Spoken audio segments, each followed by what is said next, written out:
Y establecemos un contacto vía Skype, por FaceTime con Juliet Handal, experta en el tema de combustible, y justamente para que nos dé a conocer qué es lo que ocurre en Honduras. Estamos viendo en el mundo cómo sigue cayendo el precio del petróleo, pero aún en nuestro país no se ve esto reflejado. Buenas noches, doña Juliet, gracias por atender nuestra comunicación. Buenas noches, licenciada Cecia, al licenciado Pablito, a sus compañeros en el estudio. Mire lo que está sucediendo en el mercado de petróleo, sobre todo con los precios de la West Texas, que es el precio, es el petróleo de referencia en Estados Unidos, pues es histórico. Y todo se debe a los precios a futuro, porque cuando usted compra petróleo, no se lleva, los inversionistas no se llevan ese barril de crudo que compró a su casa ese mismo día, sino que compran a futuro.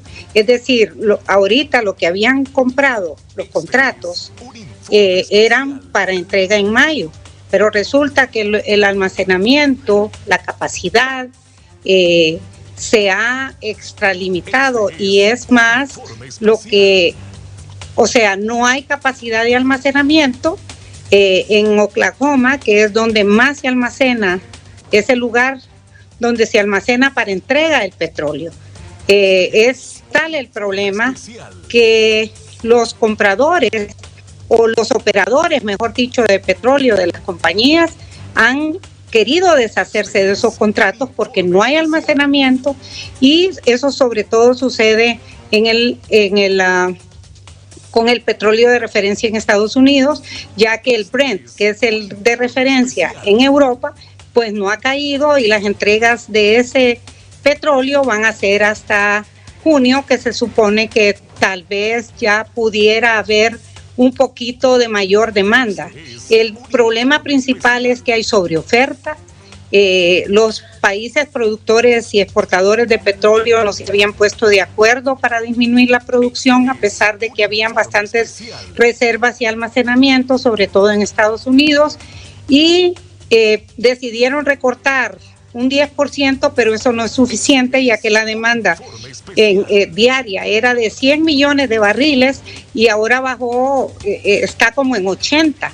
Pero el principal problema es que no hay almacenamiento, y eso no sucede solo en Estados Unidos, sino que en el mundo. Se supone, hay expertos que dicen que el 76% de la capacidad de almacenamiento de petróleo está pues ya en uso, y hay quienes están almacenando en mar, en buques petroleros, pero eso resulta carísimo, y es por eso esa baja en el mercado internacional. Lógicamente eso no se puede sentir aquí. La pandemia ha hecho que la demanda de combustible baje exageradamente, y con la sobreoferta que ha habido y la reserva, pues de verdad que los precios tienen que caer. O sea que hay más petróleo en el mercado, pero es más de lo que se necesita utilizar. Todo depende de cómo continúe esta situación y que suba un poquito la demanda. Pero aquí en Honduras, pues no le puedo decir. Sería bueno que quienes están manejando este tema directamente en Industria y Comercio y en el Ministerio de Energía, pues me imagino yo que estarán analizando toda esta situación, pero usted sabe que ni siquiera hay un transporte fácil y seguro en estos momentos con el tema de la pandemia, por las cuarentenas que hay en todo el mundo, no solo en Honduras. El factor externo siempre ha sido la justificación perfecta para mantener los precios altos de los carburantes en nuestro país, pero estamos viendo como el factor externo realmente es el que estaría dando este beneficio que toda la población hondureña quiere. ¿Se debe de revisar la fórmula que utiliza el gobierno para establecer los precios de los carburantes, doctora? La Coalición Patriótica siempre ha estado señalando esta situación de que en Honduras se pagan precios más altos de lo que debiéramos de pagar, independientemente de lo que sucede en el mercado internacional, por los altos impuestos que se cobran y además por una fórmula que incluye un precio de importación más alto del que refleja la oferta y la demanda en el mundo. Por supuesto que ese impacto debería de ser en beneficio, pero independientemente del mercado internacional que hay en Honduras, no hemos pagado precios justos. Eso lo hemos dicho desde hace años por parte de la coalición patriótica. Y es importante señalar que no hay transparencia en esa fórmula. Lo hemos dicho cantidad de veces. Siempre hemos dicho que el departamento, la Comisión Administradora de Petróleo, la CAP, en Ministerio de Industria y Comercio, debería de estarnos explicando al pueblo hondureño qué es lo que pasa con los precios, cómo los precios de afuera impactan, cómo lo que sucede impactan y sobre todo que nos expliquen las subidas y bajadas y la fórmula que debería de publicarse para que no se generen dudas y no deberían de molestarse porque si explicaran todo eso, entonces no se generarían dudas, sobre todo en un país donde ahora dudamos todo de todo y no tenemos esa confianza. Yo creo que hay que recuperar la confianza de parte del pueblo hondureño y sobre todo en estos momentos usted sabe todo lo que está pasando. Es difícil y sí, de verdad, los funcionarios encargados de cada tema deberían de darles explicaciones al pueblo de lo que está pasando. La mayoría de las veces este tema se discute en los medios de comunicación, ya que gracias a que los medios están pendientes cuando hay subidas o cuando hay bajas y son los que preguntan, pero si usted se da cuenta, muchos damos nuestra opinión, pero realmente la respuesta que deberíamos de tener es directamente de quienes manejan esto en forma técnica y tienen la responsabilidad en el gobierno de explicarnos qué es lo que está pasando, pero no porque es un tema técnico que nos digan simplemente, no, es que subió en el mercado internacional, es que bajó y que todavía aquí, que nos expliquen bien cómo se explicaba en el momento en que se hizo la licitación de los combustibles, que la gente se enteró, se hizo un cambio en la fórmula, una fórmula para lograr precios justos. Nunca hablamos de precios bajos porque no somos países productores de petróleo. Sí, Juliet Handal, ya para finalizar, ¿cuánto sería el precio del combustible aquí en nuestro país? Y lo otro, la energía térmica también está barata, porque el precio de los combustibles está súper barato. Debería de bajar también la energía eléctrica en nuestro país, Juliet. Bueno, yo no les sabría decir cuál debería ser el precio, no sabría decirle cuál es el que debería ser porque no manejo a diario, pero la Comisión Administradora de Petróleo debería dar una respuesta al respecto. Por otro lado, ¿qué era lo otro que me preguntaba? Disculpe, sobre la energía eléctrica. Estaba interrumpiendo la llamada. Sobre la energía eléctrica tendría que bajar, es decir, la energía térmica que utiliza el búnker está súper barata. Definitivamente, pero más bien usted sabe lo que está pasando con la energía en nuestro país. Lamentablemente en este mes y hubo queja de muchos empresarios de la Cámara de Comercio y de mucha gente también que llamó que su recibo le salió lo mismo, utilizaron promedios y eso va en contra de la ley de servicios públicos y no deberían haber promediado los costos, sobre todo en este momento en que miles y miles de personas y empresas también no tienen ingresos por la cuarentena y toda esta situación que estamos enfrentando, que es bastante difícil. Sin embargo, promediaron, llegaron los recibos y lamentablemente no se han tomado medidas como han hecho otros países con el tema de la energía eléctrica. Por eso, y discúlpenme que me esté desviando un poquito del tema, por eso es importante tomar medidas que alivien no solo a las empresas que generan trabajo, sino a la gran cantidad de la economía informal que hay en el país, y se pudo haber buscado la forma de tener recursos, por ejemplo, en lugar de pagar, como decían algunos economistas, el servicio de la deuda este año, que era de 42 mil millones de lempiras, buscar recursos para darles a los desempleados. Y esto no es populismo ni nada parecido, lo han tomado países como Estados Unidos, que les han enviado a los pequeños empresarios, a los que están en dificultad, y a la gente, a los ciudadanos, les han mandado un cheque para solventar su situación de falta de ingresos. En nuestro país hay gente desesperada, hay empresas que de verdad no han podido operar, y es difícil porque es la vida o también la economía, es un conflicto entre la salud, entre la economía, y por eso más que nada se tiene que recurrir a la gente que puede darnos y analizar medidas. Sé que hay unas mesas y eso, pero ahí hace falta gente que ha tenido experiencias. Por ejemplo, cuando el Mitch, que se destruyó en un 90% la infraestructura de Honduras, por ejemplo, hay que preguntarle al presidente Carlos Flores cómo pudo manejar el tema económico cuando, fue un desastre, hubo 35,000 muertos, como también, como decía Hugo Noé Pino, no hablar con los organismos internacionales desde el inicio para decirles, señores, no les podemos pagar, háganos una moratoria de la deuda, y ese dinero utilizarlo para este tipo de medidas como lo han tomado otros países.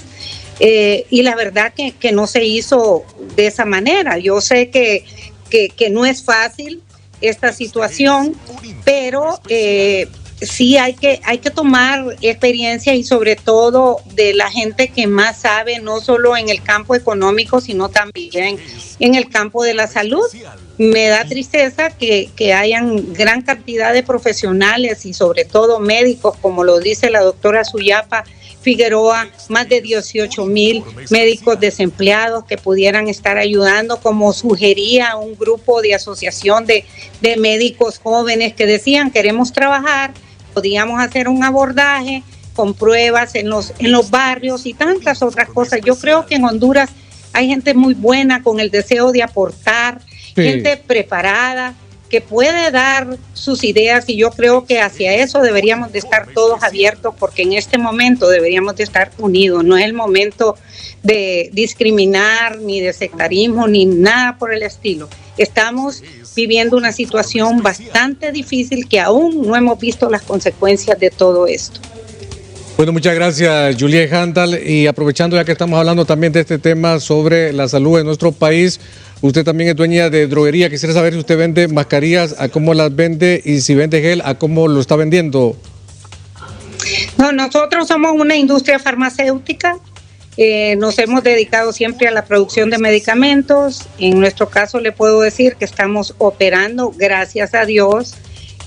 Tenemos más de 100 empleados, y gracias a Dios podemos operar, y ellos en condiciones un poco más difíciles, pero gracias a Dios, si lo comparamos con alguien que no puede trabajar en este momento, es difícil. Nosotros no nos dedicamos a ventas de mascarillas, pero ante tanta denuncia y todo, creo que es importante que se maneje todas estas compras, sobre todo las compras estatales, en forma transparente, y son ellos los que nos deben de dar explicaciones. No podemos, en medio del dolor y de la preocupación por esto que estamos viviendo, que hayan tanta denuncia y se generen tantas dudas en el manejo de las compras. Por eso es importante, pues, más que nunca, el manejo transparente, y también el concurso de la gente que tiene experiencias. ¿Por qué no, decía yo, por qué no haber trabajado desde el inicio con los médicos de Honduras, con el colegio médico, con sociólogos, con todos los sectores? Con todos los sectores desde el inicio, para que nos dieran sus mejores experiencias. Como le decía, ya le daba una experiencia de lo que fue el Mitch en nuestro país, que murieron muchísima gente y que el país se destruyó en un 90% su infraestructura. Entonces, tal vez no es igual que esto, pero también murieron 35,000 personas. Entonces, de verdad que yo creo que deberíamos de estar unidos y este no es el momento de sectarismo, sino más bien de unir. Hay tanta gente que quiere ayudar. Yo he visto en la televisión a muchos médicos jóvenes, muchos médicos desempleados, incluso algunos que proponían que querían ir a los barrios a tomar, a ver las muestras, o sea, hacer las pruebas. Exacto, hacer las pruebas y todo, tienen esa voluntad. ¿Por qué no unirnos en todo esto y poderlo hacer? Yo creo que este es el momento de la solidaridad y no es el momento de aprovecharse de las situaciones, porque en este momento, como decía alguien,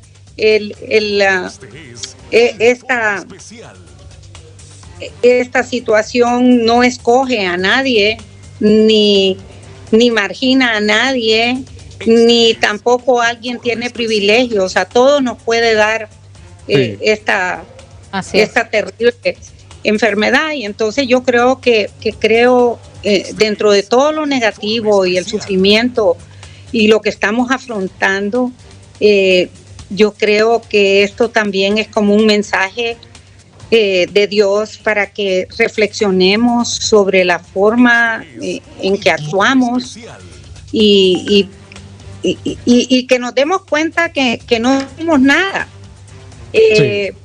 O sea, ante situaciones como esta, que somos frágiles y que a cualquier sector sector puede atacar, y eso está claro, y sin duda nos quedamos con este mensaje que usted ha dicho, doctora.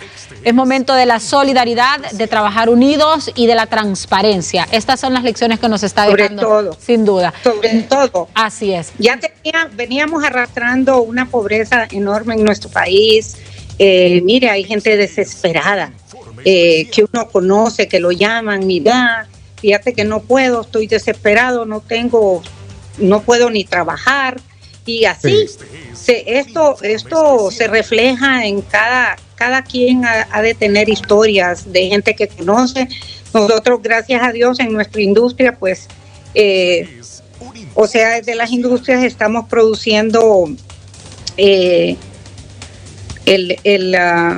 sigue trabajando.